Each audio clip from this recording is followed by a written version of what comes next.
On the road again in Big Ten play. Welcome to another edition of Buckeye Football Weekly. Alongside head coach Jim Tressel, I'm Jeff Hogan. Good to have you with us. We've been watching Michigan State. You'll see the highlights a little bit later in the show. We've been watching them coach for weeks now, win 6 in a row, and set themselves up for a nice battle against the Buckeyes.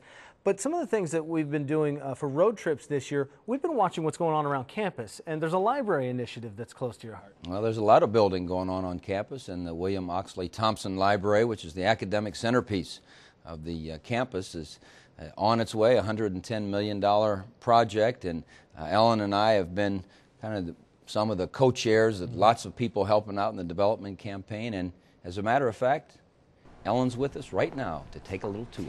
Thanks, Jim. I'm here with Joe Brannon, who is our director of the Ohio State University Libraries. And Joe, tell us in a nutshell, what has this renovation done for the Ohio State University? Well, it's taken the main library at Ohio State, the William Oxley Thompson Library, and transformed it into a 21st century library for students and faculty. We're starting our tour here on the 11th floor. This is the library tower, and it's a magnificent view from all angles. Tell us about this floor, Joe. This was built in 1950, added to the original building, which was built in 1913. And this part of the building was one of the reasons we needed to renovate. It was a bit dark and crowded and claustrophobic. And we've really tried to open it up with new windows, bigger windows, a lot of glass, beautiful interior space, and as Ellen said, has some of the best views of campus, downtown, really a spectacular room.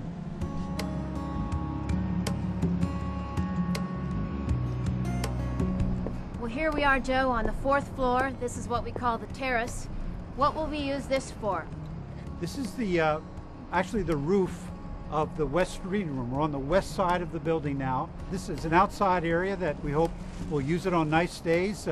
Students and faculty can come out here and read and study. We can use it for events.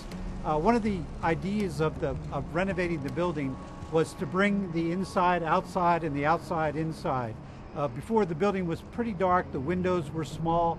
We have a lot more windows now and a lot more outside activity. Not only this roof terrace, but we also have a very nice patio and cafe on the ground level. So we want to use the very nice exterior space as well as the interior space of the building. That's great. Should we go to one of the reading rooms? Yes, let's go look at the East Reading Room. Here we are, Joe, in the East Reading Room, a very traditional part of the library. Tell us what's happening here. Well, this is as you said, the East Reading Room, which is part of the original building. This room, when the building opened in 1913, looked pretty much like it does today. We've tried to carefully restore it to its original grandeur. Not only does it have these beautiful traditional features, but it also has all the latest information technology.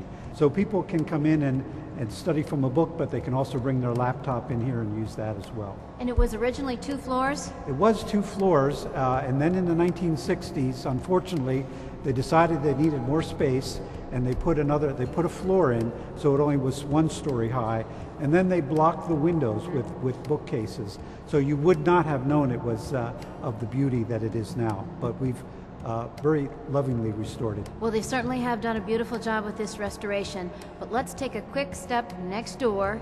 There's something our viewers are really going to enjoy seeing.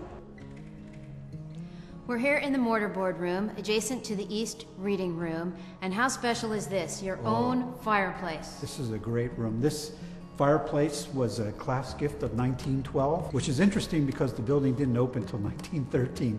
So you can see that the students were really motivated to see this building get done. And it really hasn't been working for quite a while, but we've restored it, and it's going to be a working gas fireplace.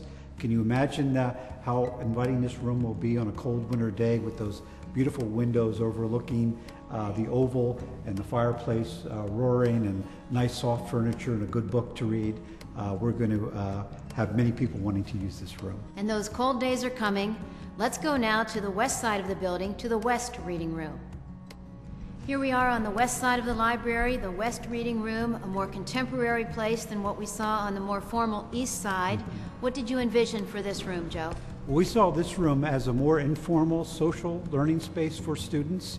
We're going to use lightweight, modern furniture that the students can move around.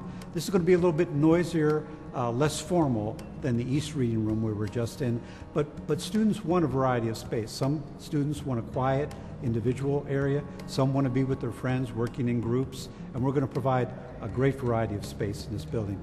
This is one of the great interior spaces of the building, and this is supported by athletics. We couldn't have done this room or the whole building without the great financial support we got from athletics. Well, thank you, athletics, and let's move to the central part of the library. Here we are on the central staircase in the main part of the library. Now this is impressive. It is. We're in the western atrium. There's also an eastern atrium on the other side of the book tower. And I say these two atriums are really the defining feature of the new architecture of the building. These are meant to open up the building, bring a lot of light into the center of the building, and to unify the building, and these atriums do it. When do you expect the library to open, Joe? The library is going to open just about a year from now, early September of 2009. And we look forward to seeing you, Ellen, and Jim in the library. You've done so much to make this a reality. Thank you, Joe, for leading us around and showing us all the great things in the library. Back to Buckeye Football Weekly with Jeff and Jim. I don't even know why I'm needed on this show. Between you two here, taking things over, it's awesome. Ellen's a pro. And you learned it all from her. That's right. That's right. She taught you. We still have Buckeye Profiles straight ahead on this week's edition of Buckeye Football Weekly. Stay with us.